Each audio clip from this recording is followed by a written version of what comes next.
السلام علیکم ورحمۃ اللہ نحمدہ ونصلی علی رسولہ الکریم اما بعد فاعوذ باللہ السمیع العلیم من الشیطان الرجیم بسم اللہ الرحمن الرحیم قال اللہ تبارک و تعالی فی القرآن المجید والفرقان الحمید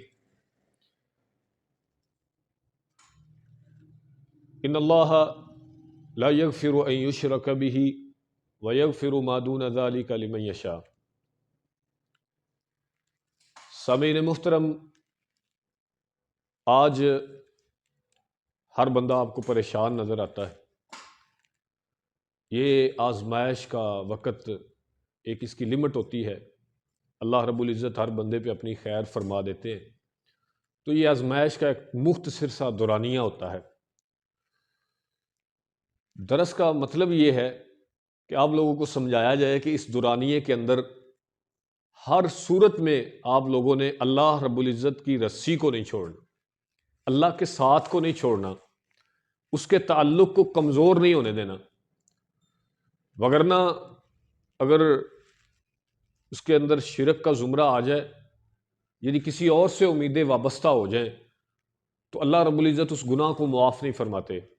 ان اللہ لا یغفر ان یشرک بہ ویغفر ما دون ذلک لمن یشاء، تو اللہ اس گناہ کو معاف نہیں کرتے۔ اب بات یہ ہے کہ اگر مشکلات آ جاتی ہیں، پریشانیاں آ جاتی تو پھر کیا کرنا چاہیے؟ وہ بھی قرآن مجید نے حل بتا دیا۔ استغفروا ربکم انہ کان غفارا یرسل السماء علیکم مدرارا ویمددکم باموال وبنین ویجعل لکم جنات ویجعل لکم انہارا۔ فرمایا استغفار کرو، یہ ساری مصیبتیں، یہ پریشانیاں، یہ گناہوں کی وجہ سے۔ قرآن مجید میں اللہ رب العزت فرماتے ہیں نا، ظہر الفساد فی البر والبحر بما کسبت ایدی الناس، یہ جو معاملات ہیں پریشانیوں کے، خشکیوں کے اندر، تریوں، سمندروں کے اندر، یہ سارے معاملات جو ہیں یہ انسان کے ہاتھوں کی کمائی ہے۔ تو جو بھی مصیبت آتی ہے ہمارے اوپر، یہ ہماری اپنی کمیوں، کوتاہیوں اور گناہوں کی وجہ سے ہوتی ہے۔ تو اس کے لیے استغفار ہے، استغفر اللہ الذی لا الہ الا هو الحی القیوم واتوب الیہ، استغفر اللہ ربی من کل ذنب واتوب الیہ، سبحانک اللہم ربنا وبحمدک اللہم اغفر لی، یا سید الاستغفار ہے، اللہم انت ربی لا الہ الا انت خلقتنی وانا عبدک وانا علی عہدک ووعدک ما استطعت۔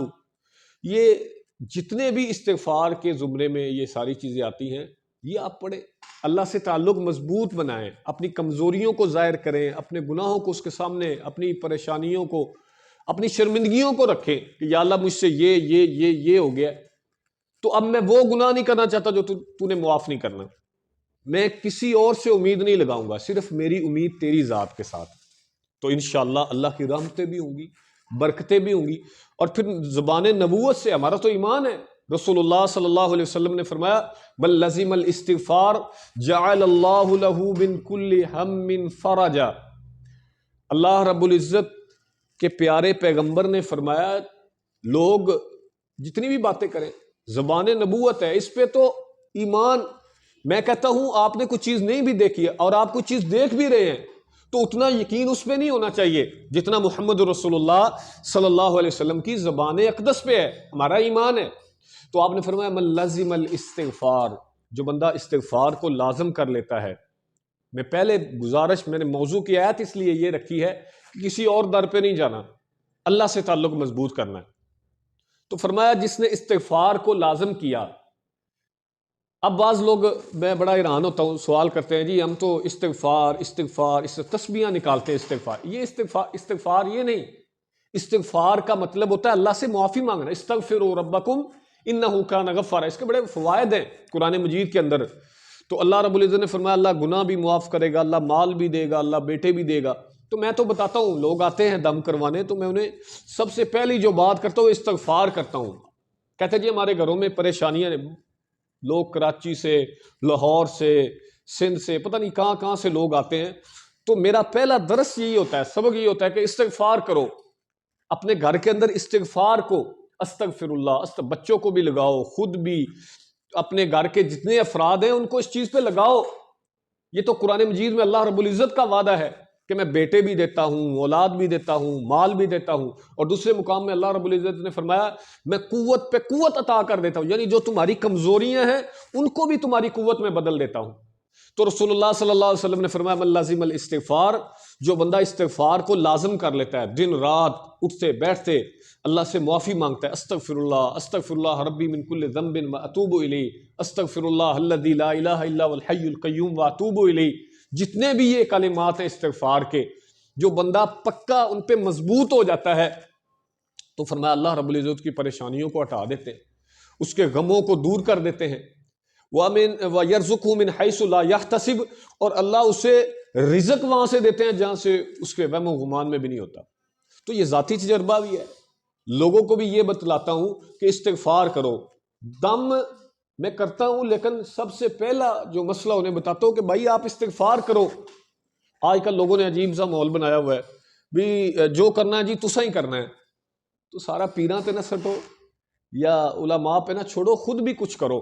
استغفر اللہ دن رات اٹھتے بیٹھتے، یقین مانیں آپ اس چیز کو لازم پکڑ لیں، اللہ آپ کی تقدیر بدل دے گا، اللہ آپ کے حالات بدل دے گا، اللہ آپ کی غمیوں کو خوشیوں میں تبدیل کر دے گا، یہ میرے اللہ کا وعدہ ہے، آپ کر کے دیکھیں صبح شام۔ اور پھر رسول اللہ سید الاستغفار کے آپ علیہ الصلوۃ والسلام نے فرمایا جو بندہ دن میں ایک مرتبہ صبح پڑھ لیتا ہے سید الاستغفار اللہم انت ربی لا الہ الا انت خلقتنی، وہ اگر سارے دن میں اس کو موت آ جاتی تو وہ جنت میں جائے گا، اور پھر شام کو پڑھ لیتا ہے تو اگر رات کو موت آ جاتی ہے تو وہ جنت میں جائے گا۔ تو محترم بھائیوں بہنوں بزرگوں ساتھیوں، گزارش یہ ہے کہ اللہ سے معافی مانگے۔ آج حالات بہت ٹف ہیں، بہت حالات ٹف ہیں، جو کما رہا ہے وہ بھی پریشان ہے، جو نہیں وہ بھی پریشان ہے، حتیٰ کہ واحد فرد واحد بھی کوئی ہے تو وہ بھی پریشان ہے۔ تو یہ ہماری اپنی کمزوریاں ہیں، یہ ہماری اپنی غلطیاں ہیں، یہ ہماری اپنی کوتاہیاں ہیں، یہ دن رات کے گناہ ہیں جو سرم وعلانیہ ہم نے چھپے بھی کیے ظاہر بھی کیے۔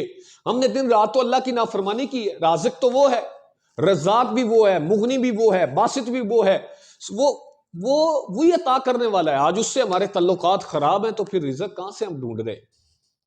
تو جتنی بھی پریشانیاں ہیں اللہ سے معافی مانگیں، دن رات اللہ رب العزت کی منتیں کریں، سماجتیں کریں، اس سے معافی مانگے، استغفار کریں، استغفر اللہ استغفر اللہ استغفر اللہ، چلتے بیٹھتے اٹھتے کھڑے ہوتے، ان ساری چیزوں میں اللہ رب العزت نے برکتیں رکھ دی ہیں۔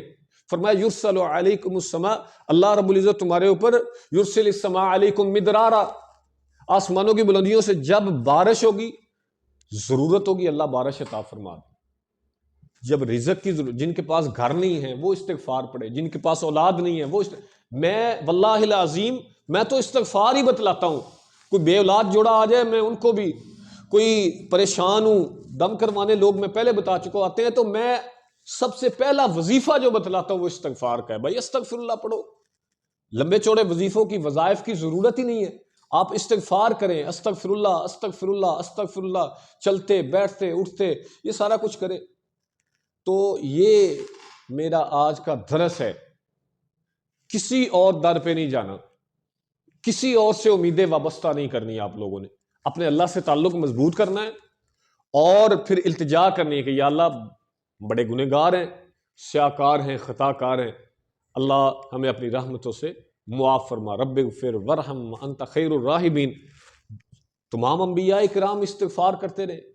اب سیدنا یونس، وہ آپ نے ان کی دعا بھی علیہ الصلاۃ والسلام، لا الہ الا انت سبحانک انی کنت من الظالمین، یہ بھی استغفار ہے، یہ بھی اللہ سے اپنی کمزوریوں کو ظاہر کر رہے ہیں نا کہ یا اللہ مجھ سے یہ غلطی ہو گئی ہے، میں تیری اجازت کے بغیر نکلا ہوں، مجھ سے یہ غلطی ہو گئی ہے تو اللہ مجھے معاف کر دے۔ تو کیا تھا، اللہ رب العزت نے وہ اپنے فیصلے کو بدل دیا۔ تو آج بھی وہی اللہ ہے، وہی رب ہے، وہی کارساز ہے، وہی داتا ہے، وہی رازق ہے، وہی سارا کچھ ہے، صرف ہمارے اندر کمی ہے، آج ہم اس کو منا نہیں سکے، ہمیں مانگنے کا طریقہ نہیں آتا، ہمیں اس کو راضی کرنے کا طریقہ نہیں آتا۔ وہ تو وَرَبُّكَ الْغَفُورُ ذُو الرَّحْمَةِ، وہ تو بڑی رحمتوں والا ہے، وہ تو بڑا معاف کرنے والا ہے، وہ تو بڑا غفور رحیم ہے، صرف ہمیں طریقہ نہیں آتا کہ اس کو راضی کیسے کرنا ہے۔ اس استغفار کریں۔ اور آخری بات اور بات ختم، اللہ کے نبی صلی اللہ علیہ وسلم نے فرمایا عینان، دو آنکھیں ہیں جن پر اللہ نے اپنی جہنم کی آگ کو حرام کر دیا. ایک وہ ہے جو بارڈر پہ اسلام کے لیے پہرا دیتی ہے، اور ایک آنکھ وہ ہے جس کے اندر سے اللہ کے ڈر سے آنسو کا قطرہ نکل آیا. اتنی قدر و قیمت ہے استغفار کی. اللہ کے ڈر سے توبہ کرتے ہوئے رو دیا ہے، اس کو رونا آ گیا، یا اللہ میں نے بڑی غلطیاں کی ہیں، مجھے معاف کر دے. فرمایا یہ اس استغفار کی برکت ہے کہ اللہ رب العزت اس کو اپنی جہنم سے آزاد کر دیتے ہیں. سبحان اللہ، یہ استغفار کی برکتیں ہیں. تو میری نصیحت آپ لوگوں کو یہ ہے کہ استغفار کو لازمی کریں. جس طرح کے حالات ہوئے ہیں، اپنے گھر میں جائیں، اپنی بچیوں سے پوچھیں، اپنے بچوں سے پوچھیں، خود گھر کے افراد سے پوچھیں کہ بھائی آج آپ نے استغفار کتنی مرتبہ استغفر اللہ پڑھا ہے، کتنی مرتبہ اللہ سے معافی مانگی ہے. یقین مانیں یہ وہ واحد وظیفہ ہے جس کے اثرات انسان دنوں کے اندر اپنی زندگی میں دیکھتا ہے کہ مرتب ہو رہے ہیں. اللہ کی رحمتیں ہو رہی ہیں، اللہ رزق بھی دے رہا ہے، اللہ برکتیں بھی دے رہا ہے. جن کے پاس گھر نہیں ہے، کرائے پہ ہیں، وہ پڑھیں. جن کے پاس اولاد نہیں ہے وہ پڑھیں. جن کے پاس کاروبار نہیں ہے وہ پڑھیں. ہزاروں کی تعداد میں پڑھیں، ہزاروں کی تعداد میں، ہزاروں کی جہاں تک ہو سکے پڑھیں. چلتے بیٹھتے اٹھتے پھرتے. امام احمد بن حنبل رحمۃ اللہ علیہ کا واقعہ بڑا مشہور ہے. وہ ایک مسجد میں گیا، ٹائم ختم تھا، انہوں نے مسجد کو تالا لگا دیا. باہر بیٹھے ہوئے ایک نان بھائی آیا، نان لگانے والا، وہ تندور والا، تو وہ لے گیا ساتھ. مختصر سی بات بتلا رہا ہوں. تو وہ ساتھ لے گیا. تو امام احمد بن حنبل رحمۃ اللہ علیہ دیکھ رہے ہیں، وہ اٹھتا بیٹھتا آٹا گونتا، وہ سارا کچھ استغفر اللہ استغفر اللہ استغفر اللہ. آپ نے اسے پاس بلا لیا، فرمایا تمہیں اس سے کچھ ملا بھی ہے؟ تو وہ مسکرا کے کہنے لگا واللہ العظیم اللہ نے میری ہر خواہش پوری کر دی، اور یہاں تک نہیں ہے، جو میری خواہش تھی اللہ نے وہ بھی مجھے عطا کیا ہے، اور جو میرے وہم و گمان میں بھی نہیں تھا میرے لیے بہتر تھا اللہ نے وہ بھی مجھے عطا، بن مانگی عطا کر دیا. سبحان اللہ. تو آپ نے فرمایا، کہتا ہے ایک خواہش رہ گئی تھی، وہ یہ تھی کہ امام صاحب کو ملنا ہے، بڑے نیک آدمی ہیں، بڑے مشہور ہیں، نیک ہیں، اللہ والے ہیں، تو میری ایک خواہش تھی کہ میں ان سے ملوں. تو امام صاحب مسکرا دیے، فرمایا واللہ مجھے اللہ کی قسم میں آج کوئی کام نہیں تھا، ایسے ہی محسوس ہو رہا ہے جیسے کسی چیز نے مجھے پکڑ کے تیری ملاقات کے لیے بلا لیا. سبحان اللہ. تو بھائی استغفار کریں. اللہ ہماری غلطیوں کو، ہماری کمیوں کو، کوتاہیوں کو، گناہوں کو معاف فرمائے، اور ہمیں استغفار کرنے کی توفیق عطا فرمائے. وآخر دعوانا الحمد للہ رب العالمین.